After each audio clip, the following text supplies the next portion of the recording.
Hey everybody, welcome back to Omnitrix Radio, your favorite Ben 10 watch-along podcast. I'm your host, Demigloom. Demigloom? And my co-host. Hey, it's me, Riely. Whoa, Riely. I don't know Riely was going to be here tonight. Jesus. Yeah, no, what a surprise guest appearance. Surprise guest appearance, yeah. How are you doing today, Riely? I'm pretty okay, Demigloom. I've started a quest today. I'm taking control of my life today. You're going to start applying yourself? Yes. What's the deal? What's going on? Today I just got determined. I was like, you know what? Somebody told me my boss was disappointed in me. Oh like no. They had talked to her and she had said that, and immediately I was like, no, this ain't happening. So I shaved.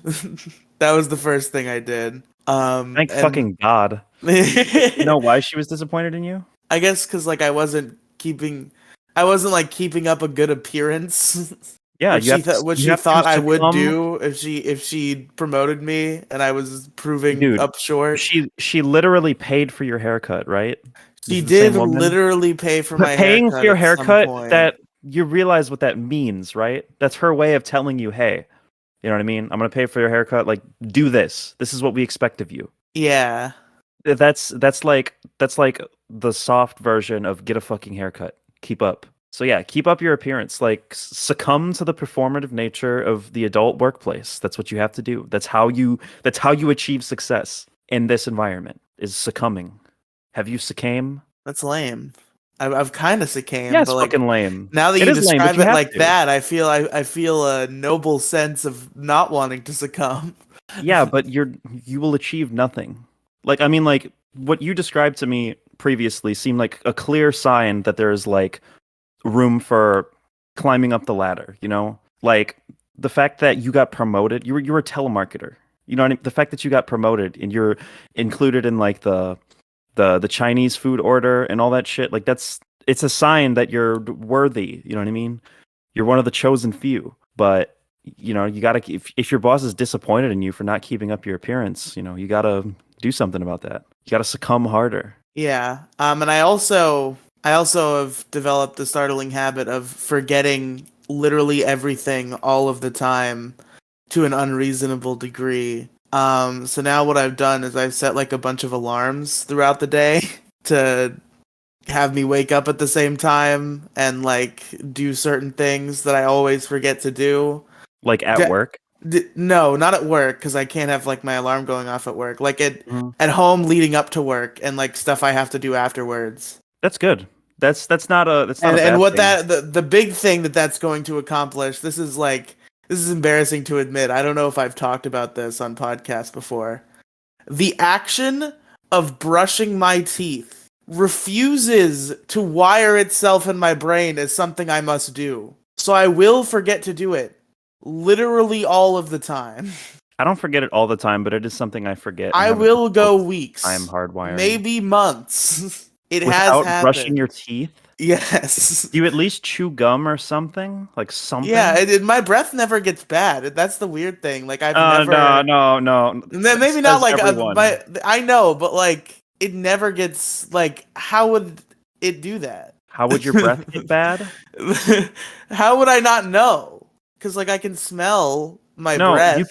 You can only smell bad breath when it reaches like a horrible level. But like you could still have pretty bad breath and not be able to notice it. If you can smell that your breath is bad, that means something is terribly wrong. but that can be the case even if you don't smell your breath. That's fair. You do the thing where you like force an underbite and like blow into your nose? No. I don't know even what that means. You like, it's hard to explain. You like create a path for the air to come out of your mouth into your nose. So you kind of just like stick the bottom of your jaw out and then like move your lips up. Yeah, no, I don't think I'm gonna follow this. Okay, or better idea, brush your fucking teeth. Yeah, that's what I'm doing now. I'm telling you, bad breath is way more important than there's so many like integral things that you're like everybody is putting an effort to do regarding their appearance and presentation, and breath is more important than like all of them. And people oftentimes fail the breath test. There are people who are completely professional. They're putting on a fucking suit every day. You know what I mean? And I smell their breath, and it smells bad, and it's like, I can't fuck with you, dude. You got bad breath. It's you know what I mean? It's a sign of a lack of character. That's what that means. Bad breath means you fucked up. You know what I mean? You didn't succumb hard enough. Succumb. Succumb.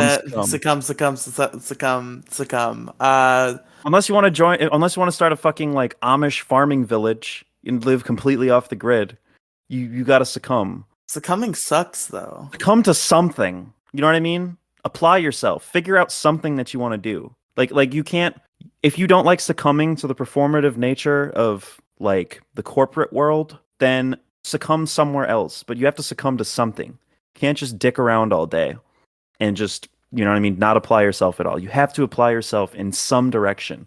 You have to have some amount of passion and motivation to keep up an appearance, keep up a reputation, to succeed somewhere at something.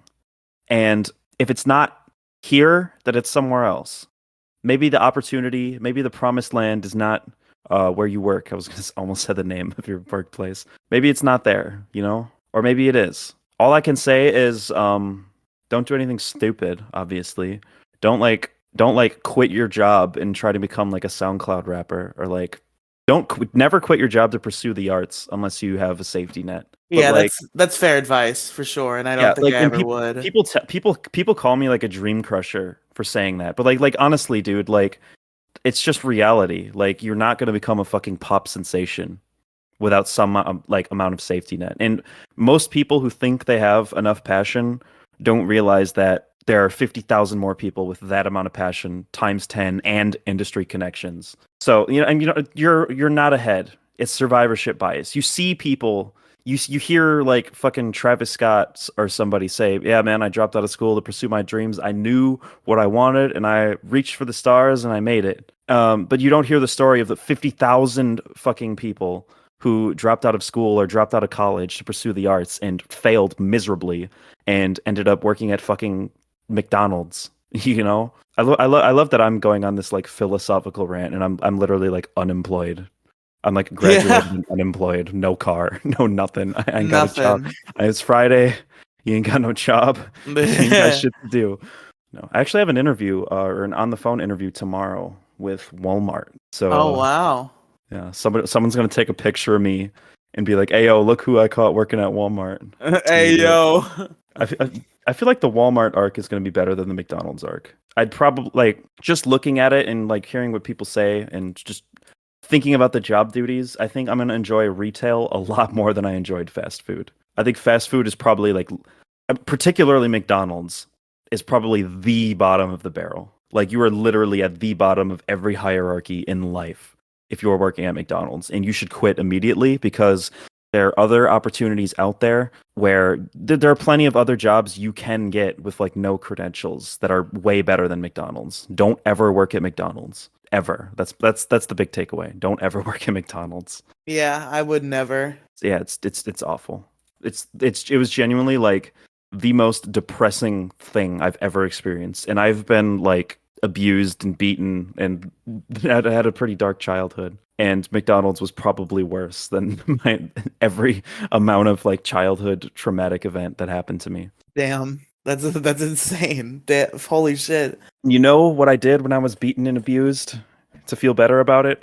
I popped in my season 2 DVD of Ben 10 on my fucking 80s like Zenith TV with like a little dial. There was literally like no remote. It was like a little like panel that you like that was like attached to the TV that you like opened up, and like there was like buttons. You could adjust the fucking like color brightness and shit with knobs. It had like a huge like wooden frame. It was this piece of shit TV. It was probably from like 1974. I swear to God. We got it at this thrift store, and I literally had cable TV on this TV, this piece of shit TV. I don't know why I'm ranting about the fucking Zenith that I had back in the day, but that shit was awesome. It was a piece of furniture, that TV. Yeah. Grandma TV aside. Tough Luck. Tough Luck is season 2, episode 9 of Ben 10. It aired on July 12th, 2006. and it was written by Joe Casey, Joe Kelly, and Man of Action. Who is this Man of Action? He's a man. Isn't he isn't Man of Action two men? Isn't it actually a duo name? Let me read the IMDb thing. I'm surprised we never talked about Man of Action. He's like all of it. Man of Action does a crazy amount of shit. They've done Ultimate Spider-Man, Ben 10, Big Hero 6. They wrote Big Hero 6, like part of Big Hero 6. Mega Man Fully Charged. We're off to a very mixed spag so far. Power Listen, Players. I never gave Mega Man Fully Charged a full chance. I'm not gonna make a judgment about it. Bakugan. Is it Bakugan or Bakugan? Bakugan. Bakugan is rad. Bakugan Battle Planet, Darksiders 3, The Quiet Man, Ben 10. Oh, Alien but Wars, they just did the new Bakugan. Never mind. Fruit Ninja. The old Bakugan was good. There's a Fruit Ninja TV, a YouTube Red original series. Yo, You guys what? remember YouTube Red? That means it's YouTube Premium original series now. I got that. I could go watch Fruit Ninja the show. There's a very small amount of a very small amount of series that have the honor of being titled of being crowned YouTube Red original. Yeah. YouTube Red was the funniest shit ever because nobody had it. Like nobody on Earth. I remember there was in the Is Link Dead To get video. to get YouTube Red for free, just go to redtube.com. It's true. It is true. There was a MatPat video. It was Is Link Dead in Majora's Mask Game Theory, and like I remember Peanut Butter Gamer just like pops up on the screen, and he's like, "How the fuck did you get on my channel? Is that like a YouTube Red feature or something?" And then MatPat went on to have a YouTube Red original series. That's true. Sell out. It seems like it might be pretty rad from what I've seen, the original series that he does. Yeah, but it was a commercial failure because you guessed it, nobody bought fucking YouTube Red. Yeah. PewDiePie had a series too. PewDiePie had a YouTube Red original series. PewDiePie had a YouTube original series with like a fucking banned season. Yeah, that's really funny. Like he made 2 seasons of Scare PewDiePie, but then he got canceled on the bridge. So Scare PewDiePie season 2, I think, is just like a really big video on PewDiePie's channel rather than a YouTube Premium original work. Yeah, this is the future we're living in. TV shows are gonna be like canceled, like over like celebrity drama and shit, and like it's gonna they're gonna exist, but they're just not gonna air them. It's like shit is just gonna become lost media. Yeah, that is awful. Lost media like that. Yeah. But back to Tough Luck. Charmcaster breaks her Uncle Hex out of prison to help him find the keystone of Bezel and punish the one who got him imprisoned. Lucky girl. Dun dun dun. I really loved this episode, and this is one of my favorite episodes of Ben 10 ever. I don't know what it is. I really like the Hex Charmcaster Lucky Girl dynamic. And I like how they can do a Lucky Girl episode while also it's still being a Ben 10 episode, with Ben being at the forefront for a good fraction of the episode. I thought it was great. I really enjoyed it. I thought the story was the story was cheesy. It was whatever, the magic stones. The fucking keystone of Bezel, the fucking most MacGuffin shit I've ever heard of in my life. Yeah. He sounds noticeably less stereotypically Native American than the last time. I don't recall that. Remember we did a whole bit about it. I really don't recall at all. This sounds like the same voice. He was like, "Hello, white man. I am Hex." Wow, that's what he said. Yeah, he said, "I am chief running horse of the Abanagwa tribe. I'm here for the keystone of Bezel." That's what he said. Like that kind of voice, like the stereotypical Native American accent. So I took notes on these episodes, but because we don't talk about the plot anymore, they're just like chaos notes. So it's just like a spray. It's just a huge mass of untamed thoughts. So I guess I'll just go through them because I took them. Because sometimes we don't have a lot of stuff about the episode to talk about. So here's my chaos notes of stuff about the episode. So first note I wrote was a question. Are the spells that they chant in Ben 10 like planned out in any sort of way, or are they just like complete gibberish? Like, is there a I was trackable thinking the same language thing. behind it, or is it just cartoon gobbledygook? I don't know where I would look for the answer to that question. Like maybe I'd have to whip out the DVD commentary. Yeah, it had to be like interviews or like DVD commentaries. Yeah, like it's like obscure trivia that is probably mentioned like in hearsay, but is not actually documented well. You could probably make a forum post about it. You could probably go on r/Ben10. Yeah, okay, that's a good idea. Um, That's where I believe I posted Omnitrix Radio episode 1 on r/Ben10. And are the nobody spells in Ben 10 real or fake? That's the straw poll. real life spells. Can you please send me a DM that says, "Are the spells in Ben 10 real or fake?" So I remember that. I'd be honored. Thank you. Thank you so much. Um, so next thing, Hex kind of pissed me off this episode because he's just like a complete fucking knob to Charmcaster, who like just broke him out of prison and was like just being super cool because they're family.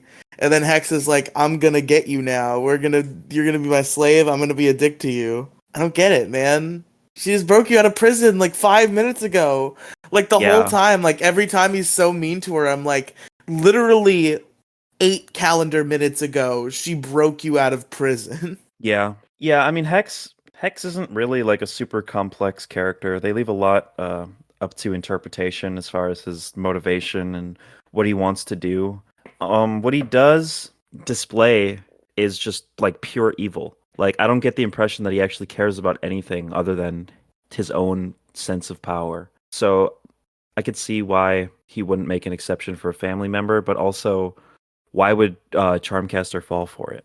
Is the question. She seems pretty intimately familiar with him and what he's up to. Does she actually betray him, or is that fake? I believe she does actually betray him. I feel like there's a real betrayal that she does.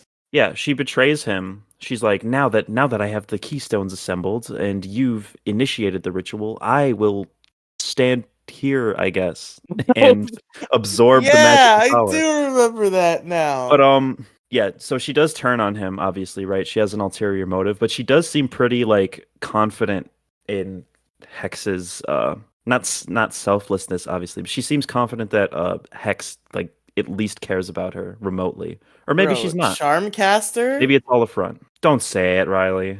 What? Are you gonna say she's hot? No! I'm gonna say I love her. She's so fucking great. She's okay. I'm very happy with this character. She looks like a I Danny just Phantom ghost. You see, Demigloom, what's happened to me is I've got this brain rot now where just any female in an action show I just think is radical immediately. Like something about like female characters in children's action shows just like hype me up.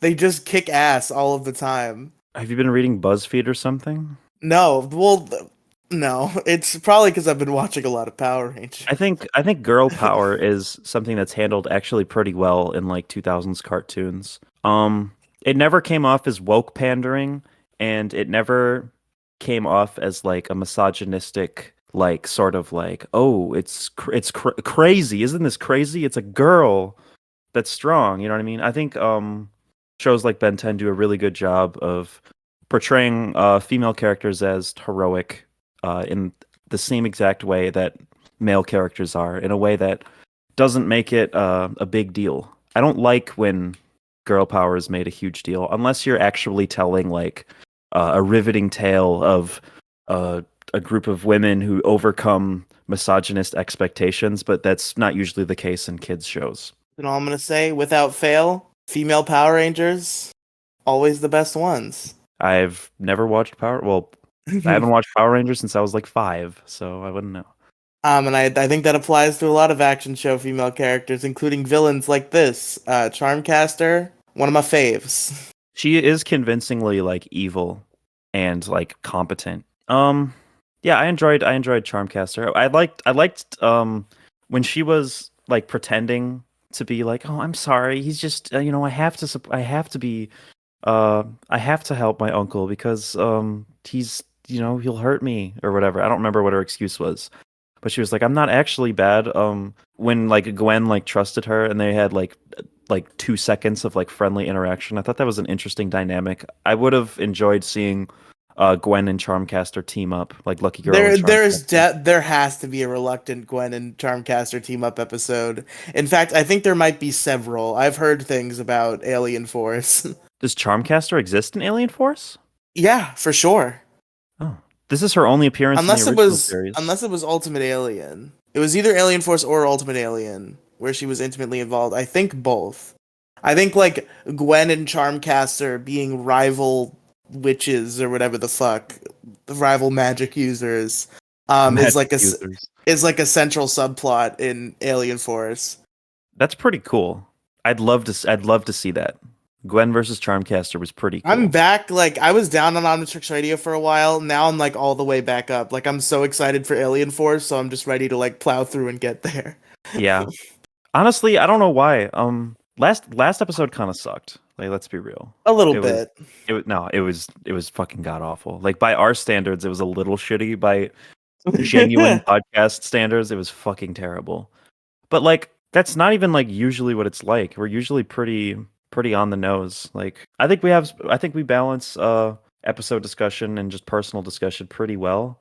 Not in a way that's super accessible to people who don't know about us, but definitely just an entertaining product nonetheless. Yeah. But yeah, do you have anything else to say about this episode? I have plenty more to say. Like I said, I got some chaos notes. Let me get them back. I was looking at something. God damn it. Forgot that I transcribed the entire plot of the Death Note J drama, and I had to scroll through it every time I leave the DM screen because I take all my notes in a Discord DM group chat that only has me in it. Why don't you have a Google Doc? Because that's You're just it. Stubborn. I'm stubborn too. I use like outdated or just like completely obsolete, like dumb methods for certain things. Especially when I edit or like use FL Studio for music or just audio shit. I do a lot of things that are overly complicated. I don't use the new quick snappy features very often. So just to get back to the episode, one of the things that I was a little bit vexed by was like the kind of internal conflict between the group in this episode, where Ben like accuses Gwen of doing nothing all the time. Yeah. Even though she's like constantly in the field risking her life without the superpowers, like every time. Yeah. It just seems like completely farcical to even imply that she does nothing. Yeah. When she's a 12-year-old girl who like fights aliens. 10. She's 10. They're the same age. Oh, she's 10. Okay. They are the same age. Wait. Gwen has always felt a little bit older to me. I always thought she was 12. Gwen Tennyson age. I'm going to get put on a watch list. Yeah, she's 10 and Ben 10. So that means... Yeah, okay, so they are the same age. It's just always... But they have the same birthday, too. So they're cousins that were born on, like, the same exact day. That's a weird choice. I think I was just in too many fan fiction circles, like, 6 years ago. And for some reason, like, no matter what the context, fan fictions just love to, like, arbitrarily age characters up. Yeah. And, like, mix up their age consistency. So I think I just, like, read a lot of shit on the internet where Gwen was 2 years older than Ben, specifically.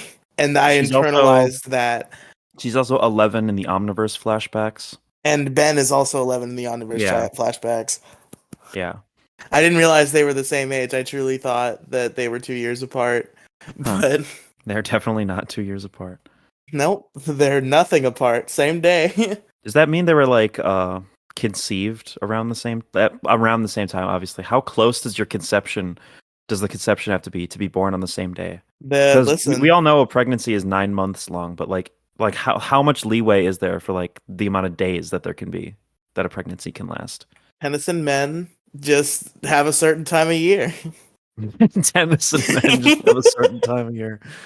A certain day of the year. A certain exact day of the year. Like the one day of the year where they just like raw dog their girlfriend and get her Hell pregnant. Yeah, brother. What are the odds of like the pregnancy? Probably like the same sperm like fertilizing the egg like at like not literally simultaneously, but simultaneously enough that the two couples' children would be born on the same day. two specific couples, not just two random couples. Because Yeah, obviously that's babies are born every day, but you take two specific couples and question like what are the odds that their children will be born on the same day. that's insane. And I don't even want to think about that anymore. It's frying me. I'm frying. What if they're swingers and they just go back like they Oh, just were going back and forth. They had one crazy night, and woohoo! Ben's father is actually Gwen's father. Wow, They're actually siblings. that's crazy. Honestly, if they were born on the same day and they're cousins, that is probably like one of the more likely scenarios that could have led to that happening. That's probably more likely than it being a total coincidence. I want you to think about that when you go to bed tonight. That it's more likely that Ben and Gwen's parents were swingers engaging in some level of borderline incestuous activity. I mean, That's that would be really weird. Two siblings trading partners. it's canon. We did it. We found it. We figured it out. People don't do that, right? I don't think so. I hope not. You don't think so? Yeah, I think that's like obviously that's fucking repulsive. I don't know if that's something that people often do, or if like people people generally condemn that. I don't know. Like I heard somebody like once like somebody on like somebody's Instagram live was like, "Hey yo, is it gay if two brothers have a threesome with one girl?" And like what? And then the dude was responding like, "What the fuck? Like why?" Listen, man, it's the ultimate tag team. That's oh my God. The somehow bond. somehow this is the sort of thing that my brain always rails to or derails to. So an interesting thing about this episode is I think there's a like top Ben 10 moment in terms of like hero nobility. Like the kind of shit that makes me excited when like the superhero does the heroic thing. Yeah. Ben has one very good moment in this episode and one very bad moment in this episode. Which The one bad came first? I believe the bad moment comes first. I believe the bad moment comes first. He's just like bored of being a superhero and like he makes that known and is just kind of like groaning through it. And that just felt shitty. Like it Was just that just like among Gwen and Grandpa? I think among Gwen and Grandpa, and then like he had to hero up again like real quick, and he was just kind of like groaning as he did it. He was just like sighing, like "Oh I God, think as long as it I gotta doesn't do a impact Ben 10." I think as long as it doesn't impact like your true motivation to get it done, I think it's fair to complain. Like something comparable would not incredibly comparable. I'm not gonna call myself a hero, but like I have a lot of friends who are mentally ill. Wow, who would have guessed? Who go through a lot of like traumatic like I have a lot of a fair list of friends. I'm trying not to like out any specific people, but like I have a fair list of friends who are like being actively traumatized and going through like really fucked up shit and feeling suicidal. And I sometimes in my brain I go, oh my God, I'm tired of convincing 40 people at a time not to kill themselves. You know what I mean? And it's not that I'm upset with the people. It's not that I am unmotivated to do it. It's just that it can become overwhelming and a little bit frustrating just on my ends to, have that burden. Because it is a burden, whether it's a burden that you can easily handle or not. Usually I'm completely fine. Like usually I am always happy to be on standby, ready to be someone's personal suicide hotline.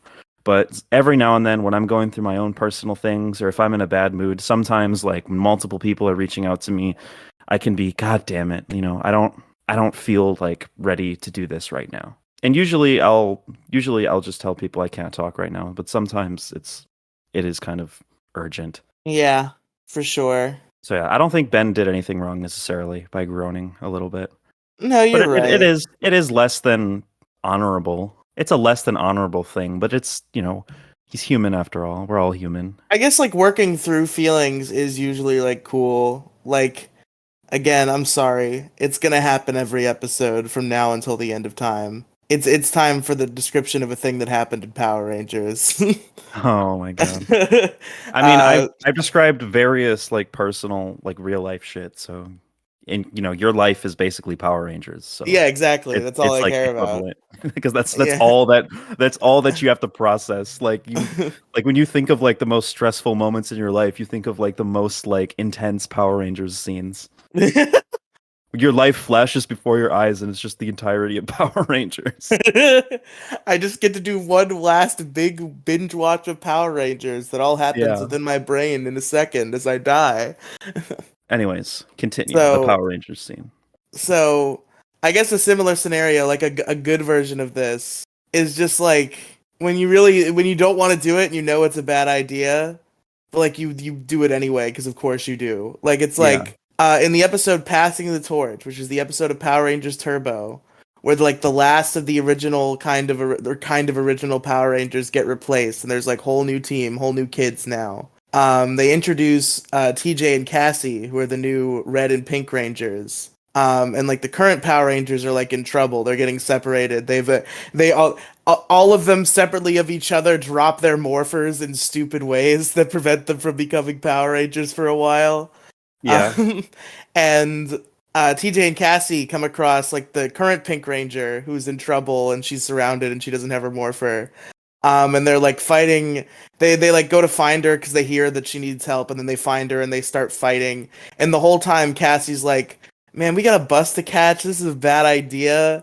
We should not do this." And then like she just does it anyway, and she's fighting to protect everybody. And then as they're getting beat, TJ looks at her and he's like, maybe I should have listened to you. And then Cassie's like, maybe I should have listened to me.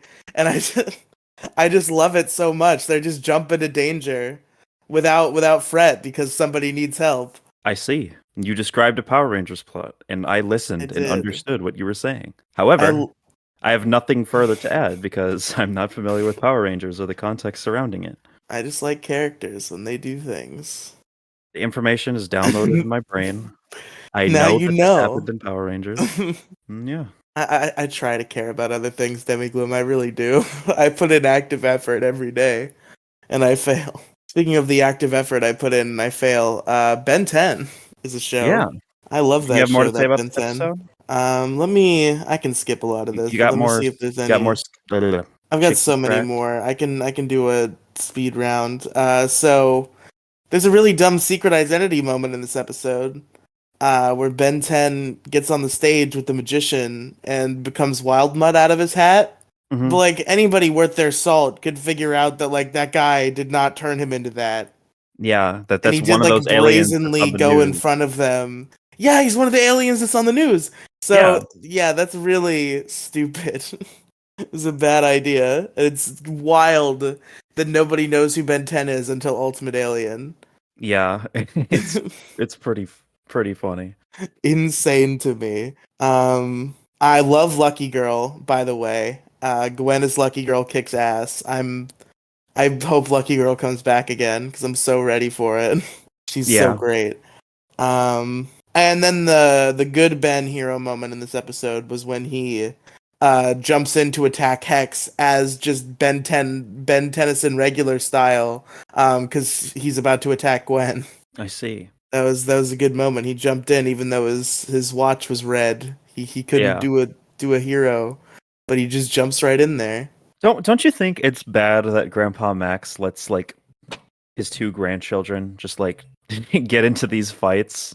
Like with like I understand with Ben with like his powers or like Lucky Girl powers, but at least it's like, oh yeah, I'm gonna let He my just lets 10-year-old friend. Gwen be a fight to just fight aliens. Yeah, exactly. I mean, cartoon logic. I don't think it's worth questioning too hard, but it is still a little bit funny. He's just really badass. She get punched by an alien, she's fine. Didn't you say that Ben like can't die because of the Omnitrix? Yeah, they Like, do say in the state? they do say in Omniverse that Ben literally can't die because of the Omnitrix. Is there any way Grandpa Max could be aware of that? That I mean, he probably was. Yeah, because he was a plumber and he knew about the Omnitrix. The Omnitrix was legend.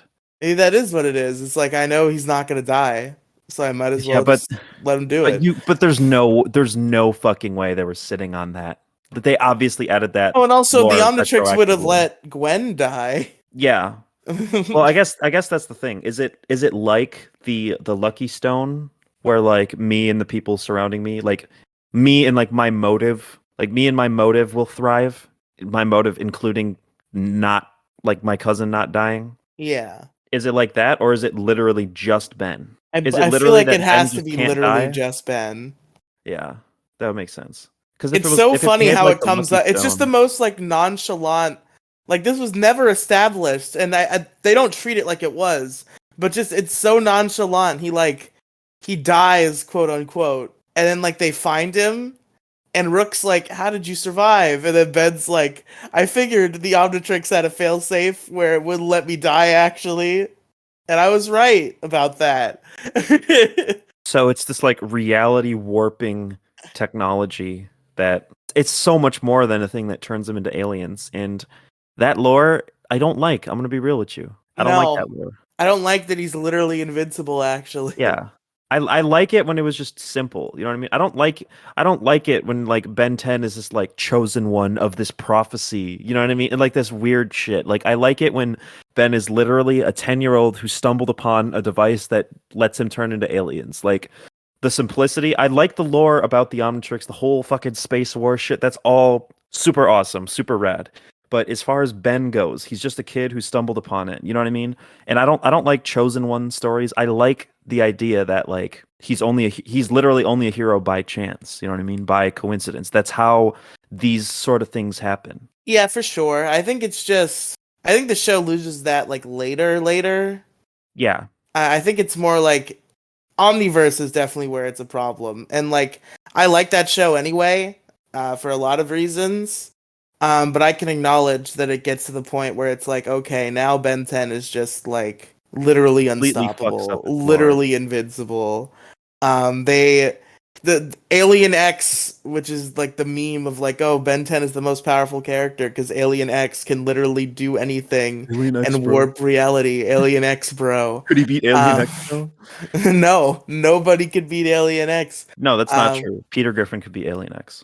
you're probably right about that, actually. But in Omniverse, they get rid of Alien X's weakness. Ben can just be Alien X whenever now, with no hindrance. Whereas in Alien Force and Ultimate Alien, he only got to use him a couple times because he has to like go into the Alien X realm and convince the weird married couple of angered spirits Did we talk to about let the him use infamous Alien X. did we talk about the infamous Alien X comment? The Alien X Alien videos? X videos. Yeah, we've definitely talked about Alien X videos. Yeah, if you want to see videos of Alien X from Ben 10, look up Alien X video. It's so funny. You know what? Fuck it. I'll just say, just go to xvideos.com. That's where Alien X videos are. That's where Alien X is. Yeah, He has his own website. that's how you unlock Alien X. You have to go to xvideos.com. Oh, that's how I unlock Alien X in Vilgax attacks. We No, gotta in get him real in. life. In real life, wow. Yeah. You gotta on your Omnitrix, you have to type in xvideos.com. The Vilgax attacks video came out today, and I really like the thumbnail for some reason, even though it is just like the art for the game with our Riely heads in there. It just looks good for some reason to me. I haven't seen it. You should Let me look at it. Yo! That actually does look really cool. Yeah, it's pretty rad. We gotta Why play are you more of so that loaded? game. We gotta record more of that soon. Yeah, we really should. Gotta get past the first level that is 2 hours long. Wait, we didn't even beat the first level, did we? I don't think we did, no. Wait, is it even a level or is it just like a It's just the constant game? thing? Yeah, is it just like one long string of shit like Deadpool? That might be. Because You might have cracked the code because it feels like we played that game for like 45 minutes and Yeah. did not come any closer to beating the first stage. Did we record? Did we just record one episode, or is there more from that session? No, we recorded just one episode. Yeah, we were Man, gonna do a whole session, but yeah, yeah. something come up.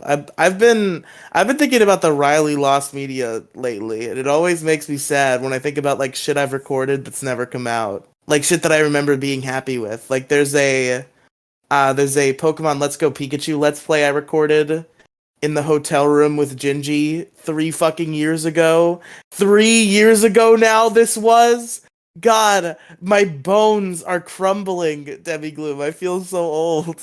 Jesus. But this was 3 years ago in the hotel room. I recorded like 13 episodes of a Let's Go Pikachu Let's Play. And it just has never come out. I've never received those videos in a fashion where I was able to put them out. Like, I think one time he tried to send me a zip file, but it like corrupted. So I don't know if the recordings are all corrupted and they could never come out ever, or if it was just something weird about the zip file. But I know that that's kind of where the effort stopped. And now I think about it sometimes and I'm like, I should try to get that out. But getting in contact with Gingy is a difficult thing. Is So it? usually I don't bother. Not that it's like he doesn't talk to me all the time, but like he'll talk to me when he wants to. Getting a hold of him outside of that can tend to be difficult. I don't think he checks Discord a lot. He Yeah. uses Discord, but I don't think he checks it outside of when he's using it a lot. Yeah. But yeah, man.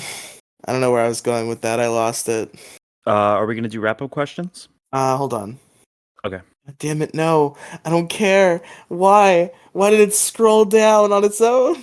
Oh, just real quick. First of all, I forgot to mention, there is a scene where Ben tries to crush Hex like he's a Looney Tune with like an anvil. Literally, I think, maybe. Yeah. And that's pretty good. I'm very happy that occurred. Imagine it's like in Ben 10, there are like all these like circumstances that would logically lead to a bloody gore mess, but they never actually like happen. Like, what if it just like happens one day? Like the anvil actually falls on his face, and his like head is fucking smashed into a million pieces, and his brain just splatters all over the ground. Like, What if Ben like 10 did that? would Ben be like, "Oh damn, I didn't think it was actually gonna happen." Has Ben like witnessed like because like if this was real life, Ben would have witnessed like horrific gore, right? For sure. Like alien fight, he would have witnessed like horrifying shit, but it never happens. I don't know, cartoon logic. Yeah, it's a kid's show. I gotta stop like asking questions that are the obvious answer is just cartoon logic. Yeah, there's certain concessions you have to make with cartoons and kid shows. That's why I never get laid, bro. It's because my life is PG. Damn it. Cartoon. Damn it, my life is PG. It'll never be a sex no. scene. Never. Only implied. My life is PG. That would be really funny. That would be funny if if Deadpool. That would be a funny Deadpool bit. If Deadpool 3 had to be PG-13 because it was MCU, you'd be like, "Damn it, it's PG-13. We can't do that." That's true. The only franchise that could possibly make that joke funny is Deadpool. You're welcome, Fox. Well, Disney now. Marvel. Damn it. Welcome, Marvel. All right. I'm sorry. Oh, there was also just like some really sick action in this in like the big like final battle. Like the hoverboard comes back For the first time since season 2, episode 1, right? Yeah, I think so. Yeah. It's just like a very dynamic action scene, like that whole sequence. I was just super engrossed the whole time. The action is like better than usual in that particular scene. Very good. Good movie. Good movie. I was talking to Insight the other day. She absolutely cannot say good movie anymore. It's Damn over. it.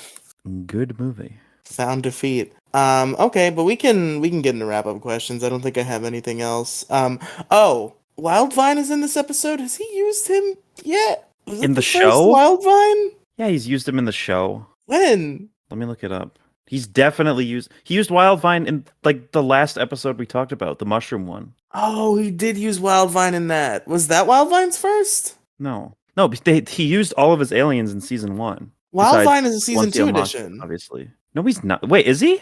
Yes. Oh, I think if he's been in the show right. yet, it was only one other time. It probably was the mushroom episode. Oh, that was yeah, probably his first his episode intro. was Camp Fear. I totally forgot Wildvine wasn't one of the original 10 for some reason. My apologies. Yeah. Okay, so this is second Wildvine, not first Wildvine. Do they might talk have about been the how first aired Wildvine. I don't know how the airing order shook out.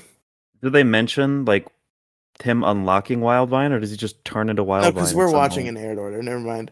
I think they kind of make a distinct out of it. I don't remember. It's been too long. Yeah. But yeah, so he did use Wildvine already. That's true. And also, at the end of this episode, they strongly imply that Gwen is a quote master magician. They like set that up, and already, like I know she gets there, but like already she's a master. Does it have to do with fate more than it does Does that have to do with fate more than it does like skill or? Maybe it is fate, but it's just the way they Yeah. set it up is like this is a master magician thing. I don't even remember quite the context because I Yeah, watched no, this a week because ago. Hex.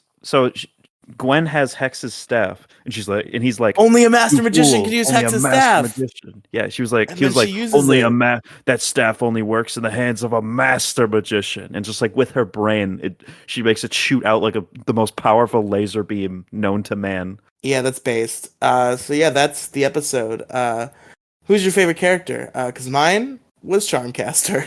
I want to give it. I wanted to give it to Charmcaster. I feel like when there's like a one episode character, like a one off character, I always want to give it to them because it's the only opportunity I'll ever have to nominate them. But if I'm being completely honest, I think I enjoyed Gwen more than I enjoyed Charmcaster this episode, so I'm giving You it to Gwen. see, I also feel a strong inclination towards Gwen. But to differentiate, and also because I do stan her in this household, I will give it to Charmcaster. Fair enough. Favorite scene?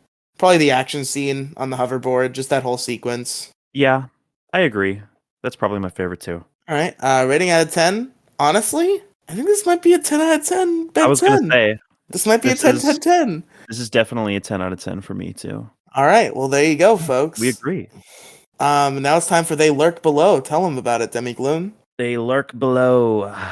Season 2, Episode 10, aired July 18th, 2006. Written by Wait, have you Tom. been reading like season 2 episode? Because this should be 11 unless you're reading in like aired order instead of production order. This is Season 2, Episode 10. In production order, it is. On IMDb order, which is IMDb order is probably aired order. We're watching in production. yeah, we are order. watching. Okay, yeah. So whatever. Okay. I'll stop reading those. I just was confused, but okay. Yeah, sorry. I'm caught up. I'm up to speed. I've been reading selective misinformation this whole time. I mean, you're kind of right. Like that's how it was aired. That's how it came out on the DVDs. Like as far as most people are concerned, that's how it aired. Yeah. And I think there are even like production order. I'm told is like how most purists watch it.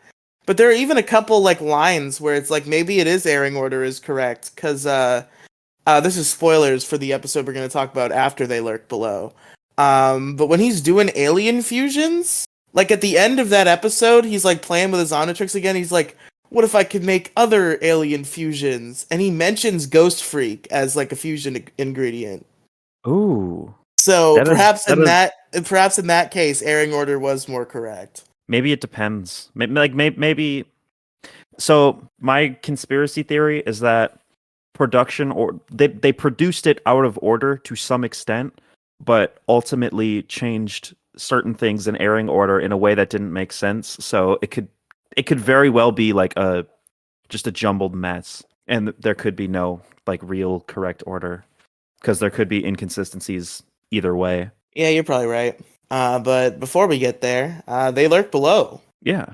Being special guests at the first underwater resort excites Ben and Gwen till they meet the owner's snobbish grandson and a plethora of vicious undersea aliens. Also written by Tom Pugsley, Greg Klein, and Duncan Rao. I apologize, I can't read this last name. Rauleu. I don't know. It's Rouleau.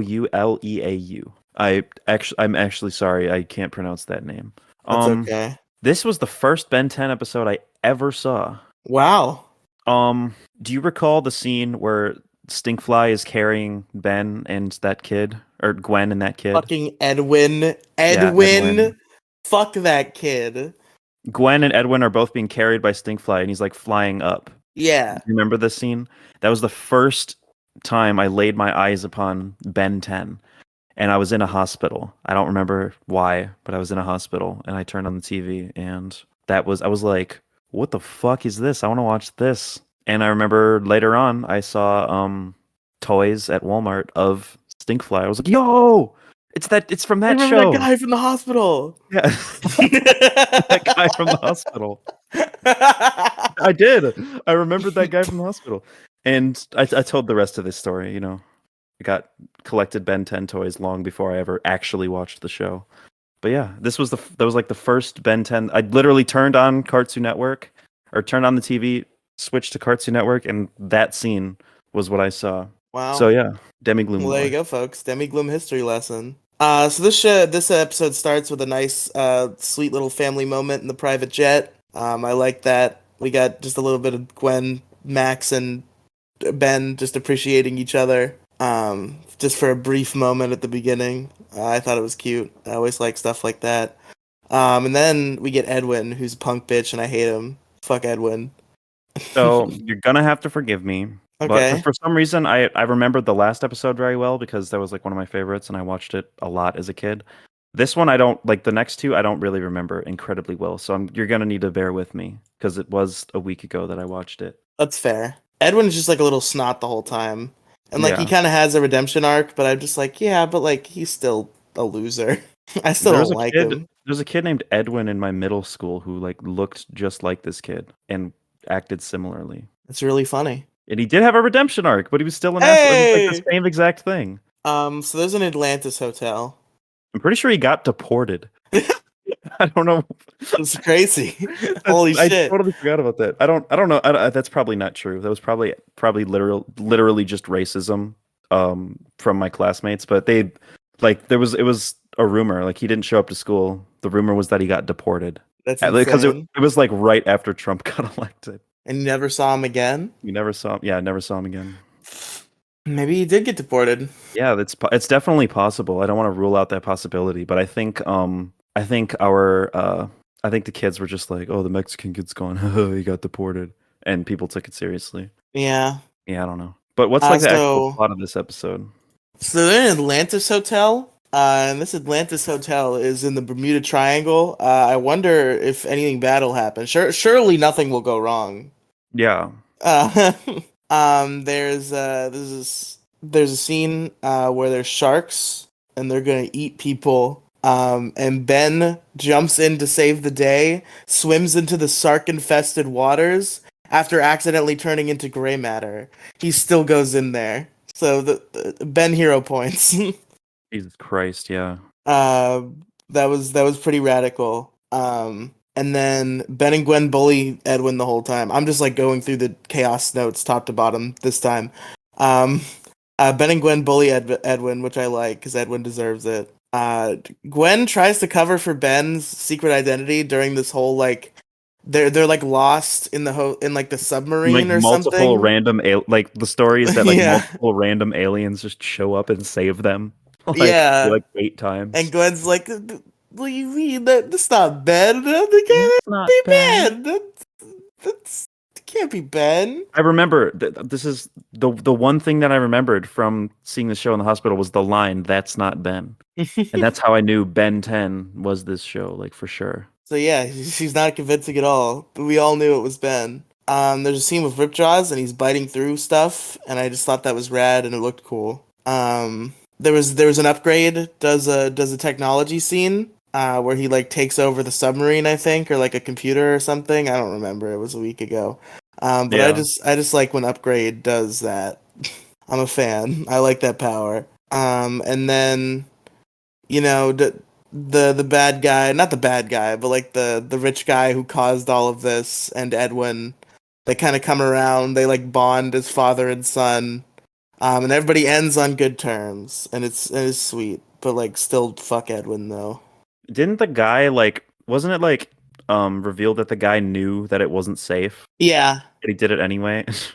he Like was he was a dink. Yeah, some like Sword Art Online shit. I don't know why I did it. That's Don't what know the why I Sword Art did Online guy said. He said, "I don't know why I did it. I it. don't No. remember." The Sword Art Online guy said, "I did it because I was good at it," or "I did Oh it yeah, because I that's what liked the it. Sword Art I was Online good guy at it." said. Yeah, Yeah, bro, that was yeah. weird in Sword Art Online. They like Kirito like looked up to him like with some amount of respect still. That was very odd that they presented him in a positive light. Like the guy that just like genocided the entire gamer demographic in Japan. That's true. I'm pretty sure he like helps him at the end of like the season 2, like it's conflict. Like Akihiko Kayaba's ghost shows up and like hacks the game so that Kirito can win.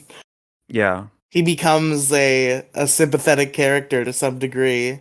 Yeah, which is really awful. Like he literally Listen, like he nobody murdered ever tens says of anything thousands of about Vegeta, children. okay? Did Vegeta murder tens of thousands of children? Genuine question. Vegeta genocided zillions. Zillions. Maybe not zillions. Maybe that's overselling it a bit. But Vegeta was literally part of a race where their whole job was to kill the inhabitants of planets, all of them, so they could sell the planets. That's fucking awesome.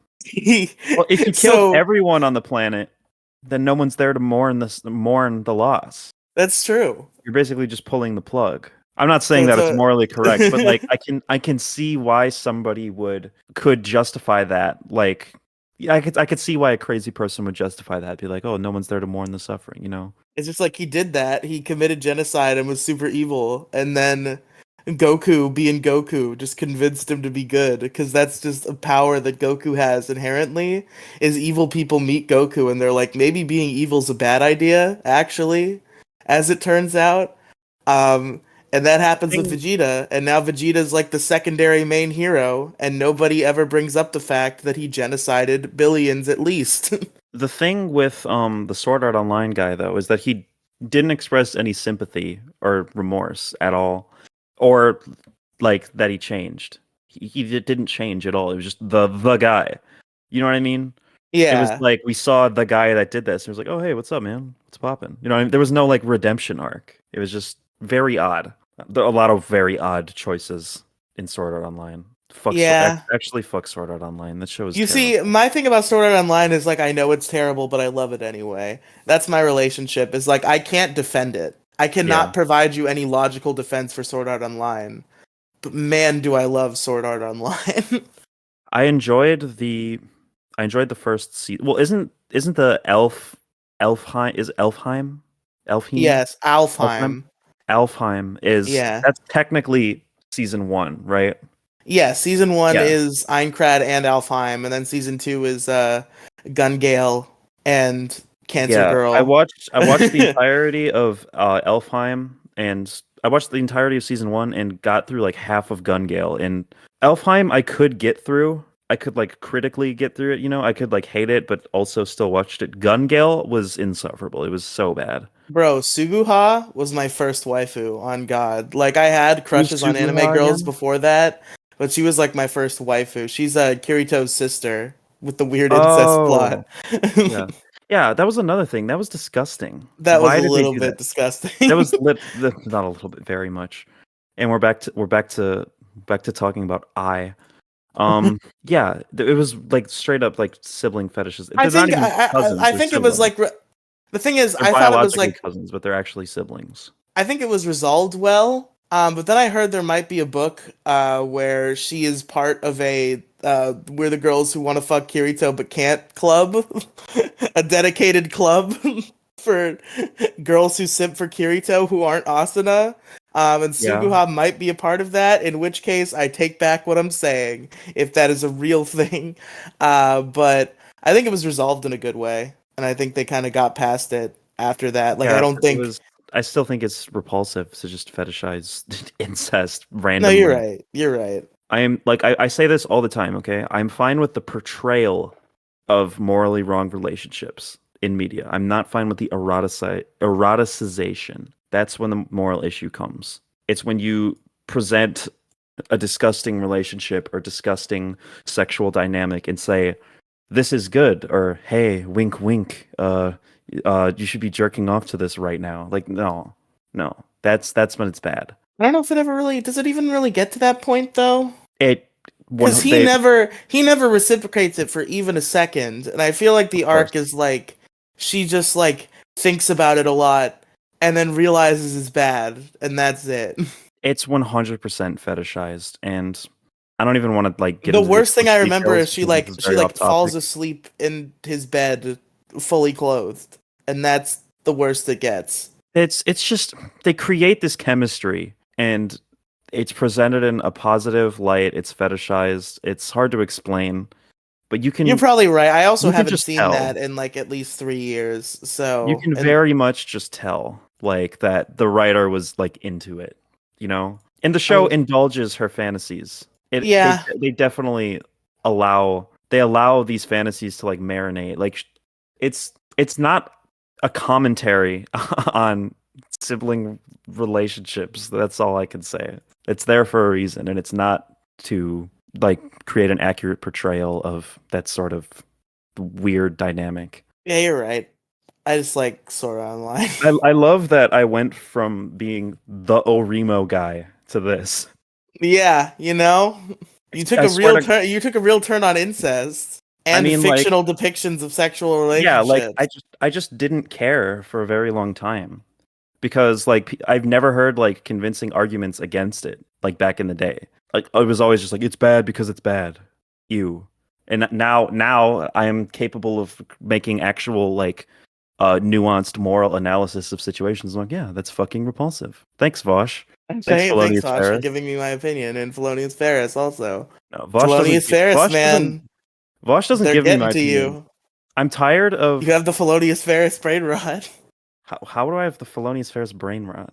They're turning you into a better libcuck. In all fairness, Felonious Ferris does exhibit a certain amount of liberal behavior that I find cringe, but I don't think that I think they're leading me in they're not even leading me, okay? It's like my relationship with Felonious Ferris does influence my politics, but it's not like they're, like the meme is that they like took me to the mountains to fight bears and they're like my anime sensei. It's not like that at all. In fact, I actually find myself disagreeing with them on quite a lot these days. That's And fair. I even have sometimes I have the more libcucked opinion than them, like on trans trenders. Oh But yeah, the yeah, I don't know. Trenders episode. I'm caught up on middle school GSA. I'm waiting for the next one at this point. We're not I'm doing one in. this week.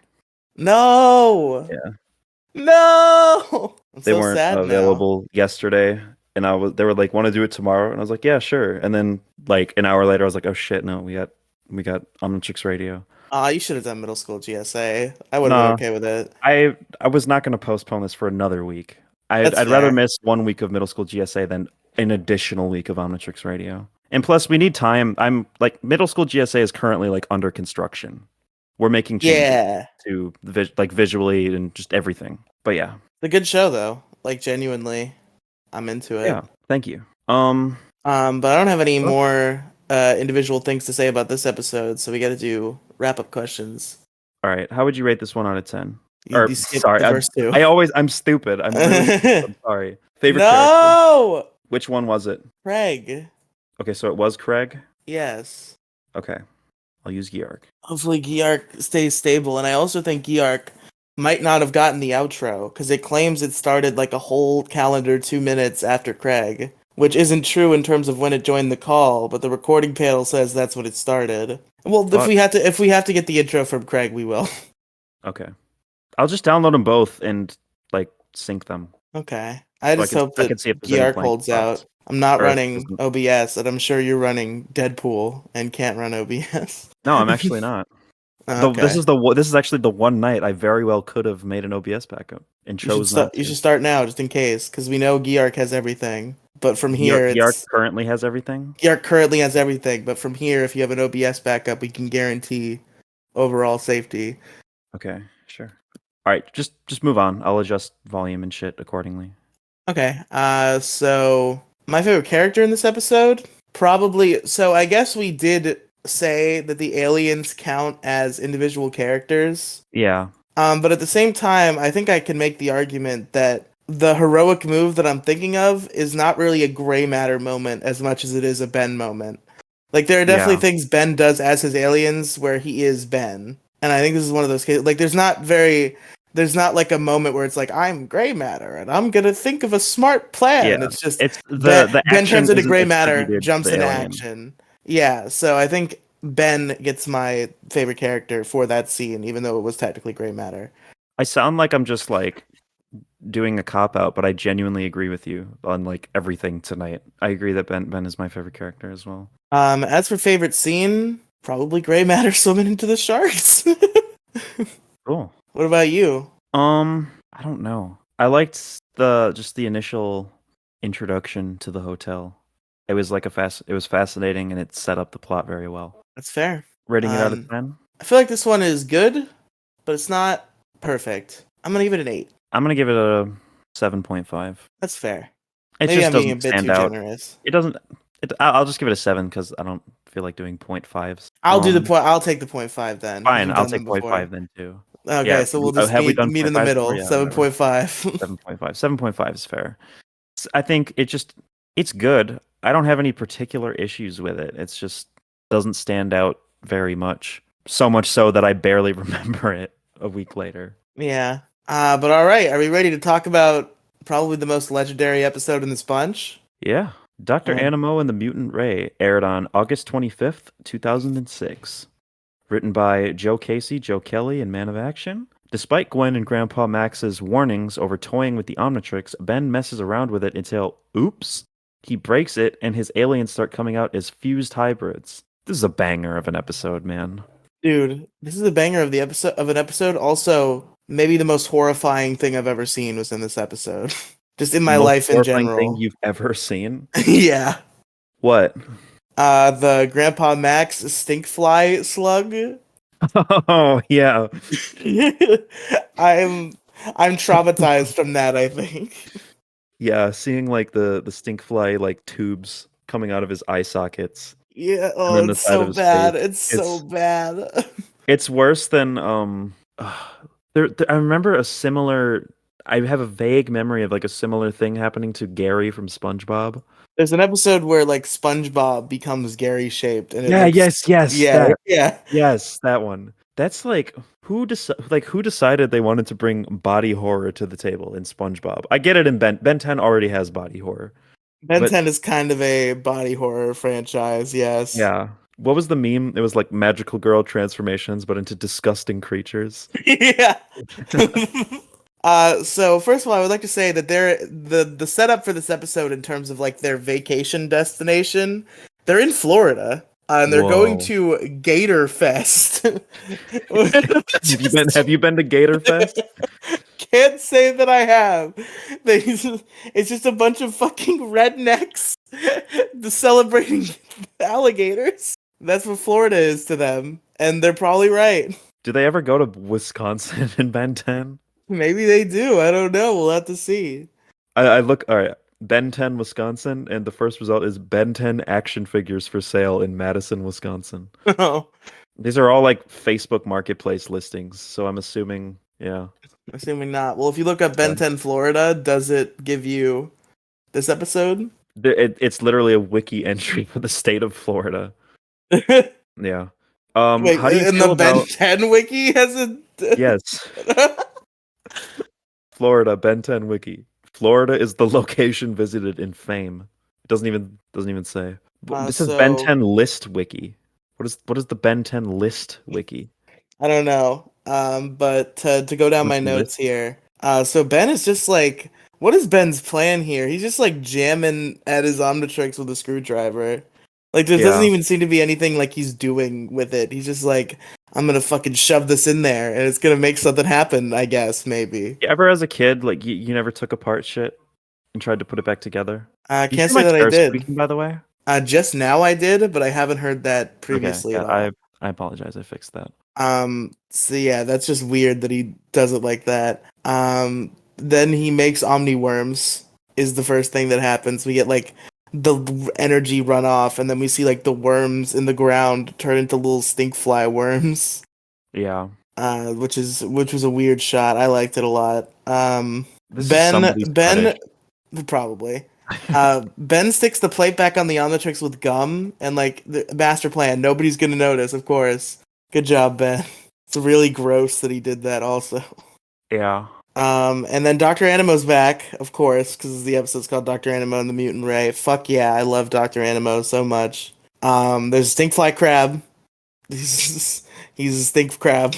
He's my favorite. I like him a lot. He's not my favorite. My favorite is coming up. The stinkfly crab These is animal actually cute. hybrids. These animal hybrids. A lot of them are like super cool. One of them is my favorite thing ever.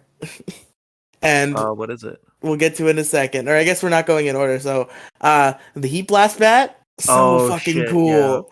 So cool. I love the Heat Blast Bat. The animal hybrids, kind of a lot cooler than the Ben 10 hybrids. Yeah.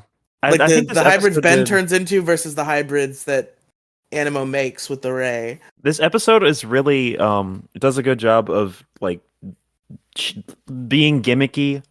You know what I mean? Like let's show up all the cool weird fusions, but also like still being a good episode and just inserting the gimmick in a way that doesn't interfere with it being good television. You're right. God, there's a lot of cool stuff in this episode. I'm a big fan. So there's a fun argument in the boat, where Ben like gives up and he's like, "Grandpa, Gwen won't say I told you so," because he's trying to get it out of her, but she's not saying it. Yeah. That was fun.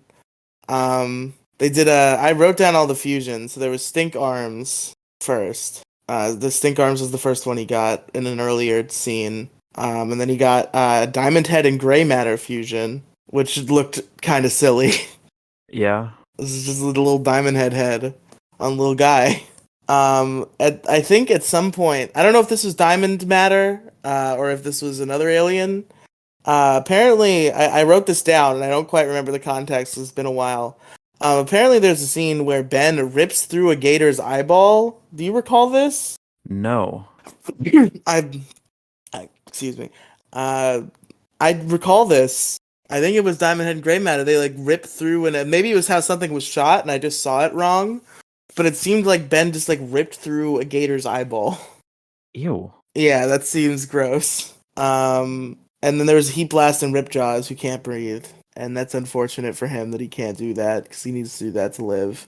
And that's a wrap on the fusions we got. For some reason, I remembered the really gross out joke. Like, gross out humor sucks usually. Sometimes there's funny gross out humor, but usually I hate it. Yeah. And some gross out humor jokes just like stick in my brain, and they just like become like every time I see them, I just get skeeved out. And I remember this is in I believe we've already talked about the Ben Gets a Cold episode, right? Yeah. Yeah, there's a bit in the Ben Gets a Cold episode where Forearms has stinky green underarms with like pus sacks. Yeah. And I thought that was this episode. So I thought that was Stink Arms, but I remember now that was Forearms with a cold. This is one of those jokes. I also completely quit a Power Ranger season that I was kind of enjoying because there was like a really disgusting fart joke, like just completely awful and like devoid of all comedy, and I was just like, this is the worst, and I never watched another episode of that season. That's really funny. Yeah, sometimes I don't like them.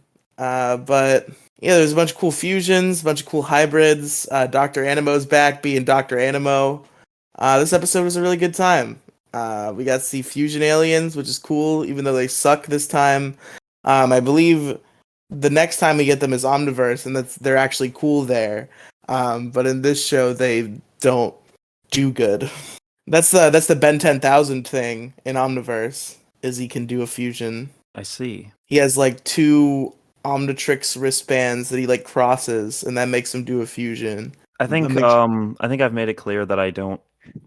I haven't watched a whole lot of Omniverse. Yeah, well, someday, Demigloom, we're gonna get there. Omnitrix Radio, episode 132. How long have we been doing this show? I feel like it's been a long time. Let me be clear. Oh, let me be clear. Take a look. Riely and Friends. 7 months. Save money and live better. That was a Dr. Animo bit. Yeah. Callbacks. 7 months, and we've produced 12 episodes. Oh shit, that's right. I had the Rebel profile picture. You did. I think I remember telling you like not to change it. And Yeah. you did do that. You didn't like the pink hair, but my hair is canonically pink. We've been over this. Nah, to me it's still canonically brown. I'm coping and pretending it's brown all the time. I mean, my real hair is brown now, so Good, as it should I be. would hope. Yeah, I preferred the pink hair. My hair looked really good when I first dyed it pink, and when I re-dyed it as well, but like it didn't really look great for very long. Like I would have to like reapply like every 2 weeks if I wanted to keep it pink and like vibrant. So I mean, I kind of just gave up and had blonde, like shitty bleach blonde hair for a while, and then my roots started growing out. So I basically looked like how Jason looks. Like Jason's hair looks like shit right now. Sorry, Jason. But you've seen Jason's hair, right? How it's just like the weird brown at the top and then just like fucking like yellow Barbie hair growing underneath that. I don't really notice. I usually think his hair looks pretty good. It looked worse on me because I don't put my hair back. Like my hair is like literally covering my face, at least like the sides of my face. So it's it was much more noticeable on me. But like shitty bleach blonde hair with like darker brown roots was not a great look for me or for anybody. So yeah, uh, dyed it brown again Based. Demigloom's hair is brown now, canonically. for Put it like on a the week. record. I don't know if you remember, but for a week, the hair in my profile picture, I just like color switched it to brown. But it Brown? looked yeah to brown, but it looked really bad, so I kept it pink. Like if it I don't know, like this image particularly, I can't just change the color; it would look wrong. But I might You gotta use the issue crew head. You gotta. no, I'm not using the issue crew head. I'm better than that. Your issue crew head looks good. Mine, I my issue crew head like looks good in the context of the issue crew, but I feel like yours is better outside of the context of the issue crew than mine is. Well, because I think mine was created as a profile picture. Yours was created as a thumbnail item.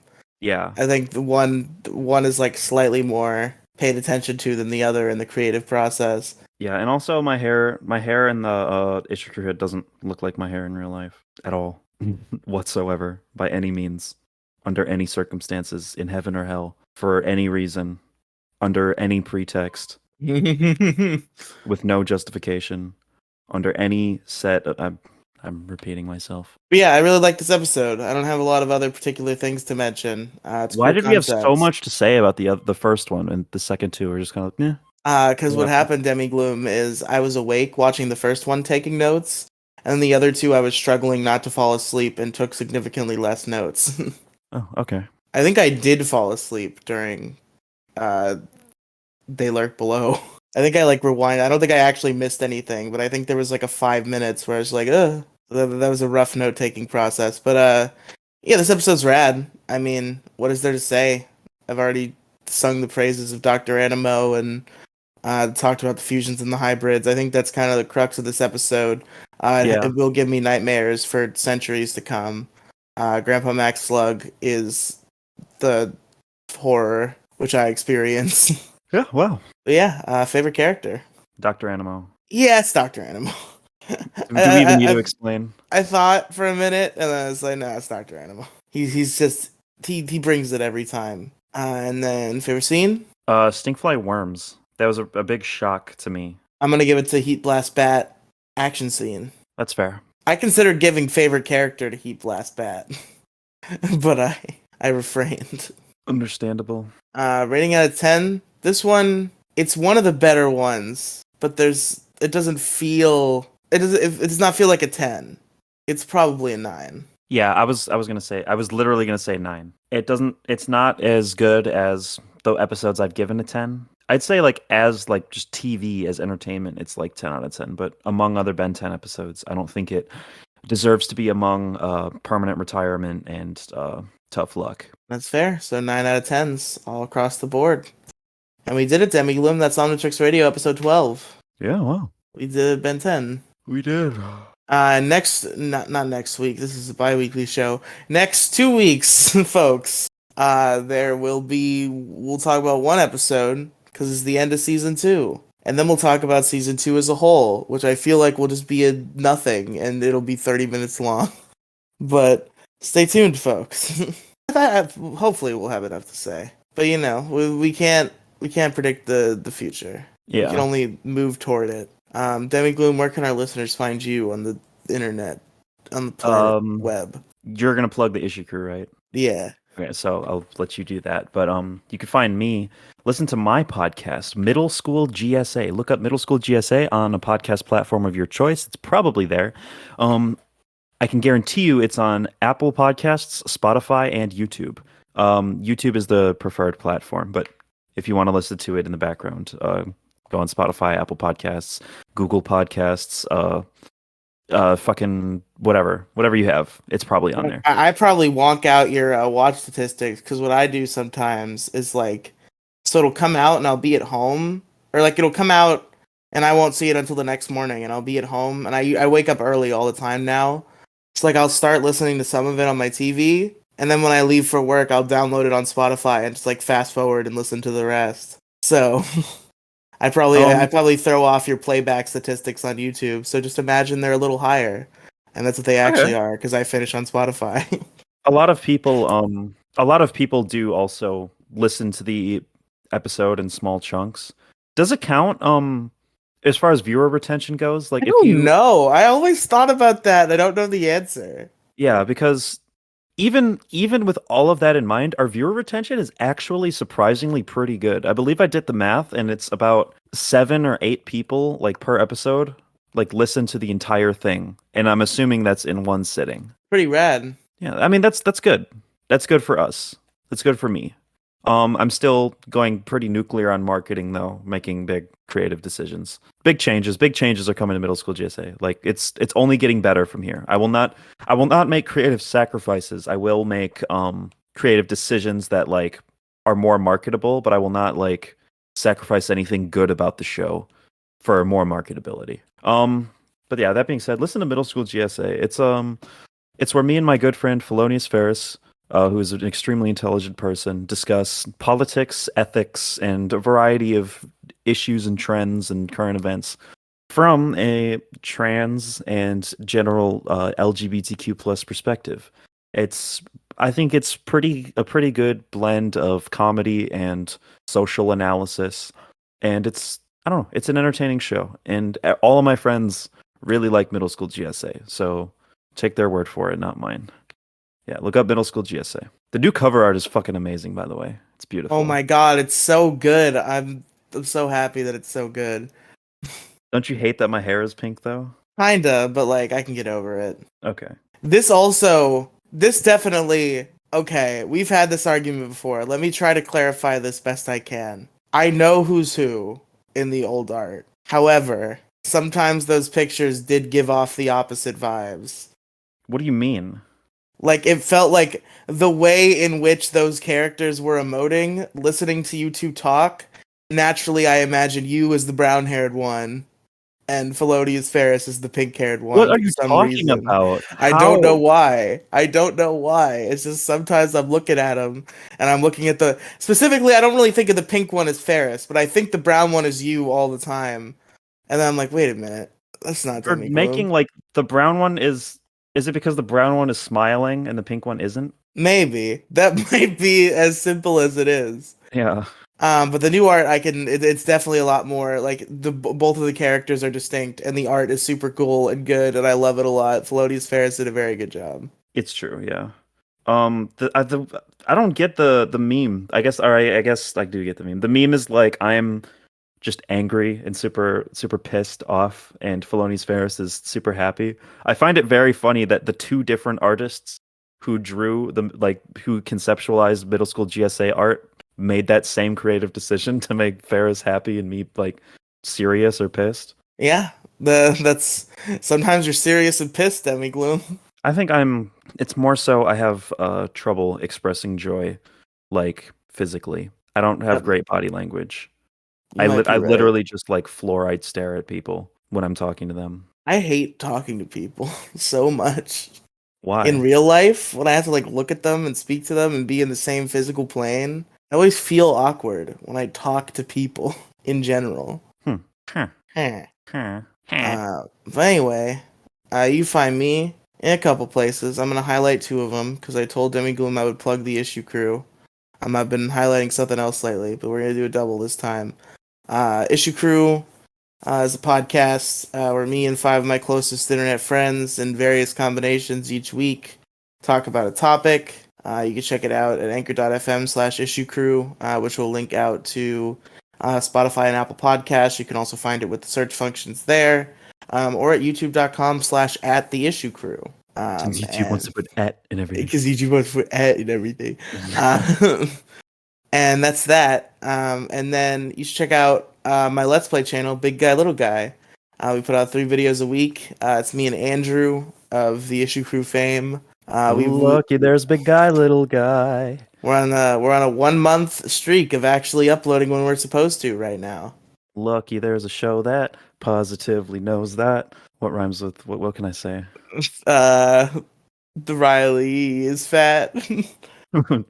Lucky there's a show that positively knows that Riely is fat. He's gay. Big guy. Little guy. I haven't fixed the app for that one yet, so just look up big guy little guy. At It's big like guy, little at big guy, guy little guy 1978. 1984 or something. Why did they do that? Why doesn't it just automatically make the at like just the channel name? It should be the channel name, and if the channel name's already taken, it should go to like 1. Like it should not put like a string of numbers. Or it should be smart enough to put like an underscore or something. Or can you Like have on underscores? Twitter for a very long time, because there was a Pegasus the Gamer already. I was Pegasus the Game 1. Pegasus the game one? Yeah, that was my Twitter at for a long time. That's so stupid. But your channel is still at Riely Friends 1522.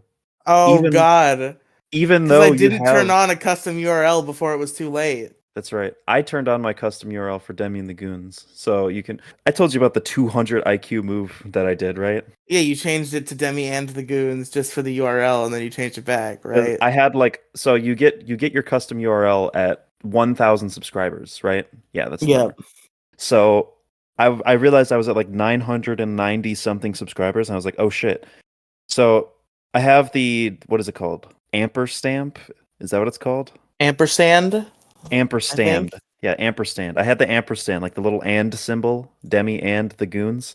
Yeah. Um so I realized that when Riley wanted to make his custom URL, it would just say Riley Friends instead of Riley and Friends because it doesn't take the ampersand into because you can't have that in the custom URL. So I literally changed my channel name to Demi and the Goons, AND. So once I hit 1,000 subscribers, my custom URL, and it's called a custom URL. It's not a custom URL. It's just your channel name. You don't get to edit it, which is really stupid. But I changed it to Demi and the Goons. That way, my YouTube URL will be youtube.com/Demi and the Goons. And then I changed it back to the ampersand. So it wouldn't have to be Demi the Goons. Yeah, that's fair. Only I a should have thought of privileged that few, before it was too late. only a privileged few have the honor of being able to tell you their YouTube channel is youtube.com/ and then their name without the at. God, I hate that there's ats now.